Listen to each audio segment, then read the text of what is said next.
ಒಂದು ಮನೆ ಮತ್ತು ಶಾಲೆಗಳಲ್ಲಿ ತ್ಯಾಜ್ಯ ನಿರ್ವಹಣೆ. ನಮಸ್ಕಾರ ಮಕ್ಕಳೇ. ಪ್ರತಿದಿನ ನಮ್ಮ ಮನೆ ಮತ್ತು ಶಾಲೆಯಲ್ಲಿ ನಮಗೆ ಇನ್ನು ಮುಂದೆ ಬೇಡವಾದ ವಸ್ತುಗಳು ಇರುತ್ತವೆ. ಇದನ್ನು ತ್ಯಾಜ್ಯ ಅಥವಾ ಕಸ ಎಂದು ಕರೆಯಲಾಗುತ್ತದೆ. ಇದು ಹಣ್ಣಿನ ಸಿಪ್ಪೆಗಳು, ಖಾಲಿ ಪ್ಲಾಸ್ಟಿಕ್ ಕವರ್ಗಳು ಅಥವಾ ಹಳೆಯ ಕಾಗದದ ಚೂರುಗಳಾಗಿರಬಹುದು. ನಮ್ಮ ಮನೆ ಮತ್ತು ಶಾಲೆಯನ್ನು ಸ್ವಚ್ಛವಾಗಿ ಇಡುವುದು ಬಹಳ ಮುಖ್ಯ. ನಾವು ಯಾವಾಗಲೂ ಕಸವನ್ನು ಕಸದ ಬುಟ್ಟಿಗೆ ಹಾಕಬೇಕು. ಸ್ವಚ್ಛವಾದ ಸ್ಥಳವು ವಾಸಿಸಲು ಮತ್ತು ಆಟವಾಡಲು ಆರೋಗ್ಯಕರ ಸ್ಥಳವಾಗಿದೆ. 3 ಮನೆಗಳನ್ನು ನಿರ್ಮಿಸಲು ಬಳಸುವ ವಿವಿಧ ವಸ್ತುಗಳು ಮನೆ ಎನ್ನುವುದು ನಮಗೆ ರಕ್ಷಣೆ ನೀಡುವ ಒಂದು ಆಶ್ರಯ. ಮನೆಗಳನ್ನು ಹಲವು ಬಗೆಯ ವಸ್ತುಗಳನ್ನು ಬಳಸಿ ಕಟ್ಟಬಹುದು. ಹಳ್ಳಿಯಲ್ಲಿನ ಒಂದು ಚಿಕ್ಕ ಗುಡಿಸಲು ಮಣ್ಣು ಮತ್ತು ಮರದಿಂದ ಮಾಡಿರಬಹುದು. ಈ ಮನೆಗಳು ನಿಮ್ಮನ್ನು ತಂಪಾಗಿರಿಸುತ್ತವೆ. ಇತರ ಮನೆಗಳನ್ನು ಬಹಳ ಬಲವಾಗಿ ನಿರ್ಮಿಸಲಾಗುತ್ತದೆ.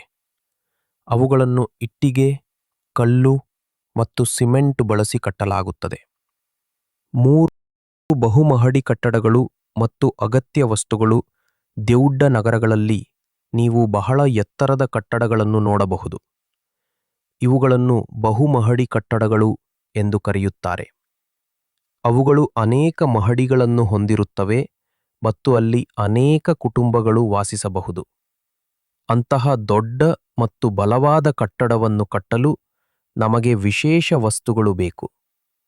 ನಾವು ಕಬ್ಬಿಣದ ಕಂಬಿಗಳು ಮತ್ತು ಸಿಮೆಂಟ್ ಬಳಸಿ ಗೋಡೆಗಳನ್ನು ಮತ್ತು ಛಾವಣಿಯನ್ನು ಬಹಳ ಬಲವಾಗಿ ಮಾಡಬೇಕು.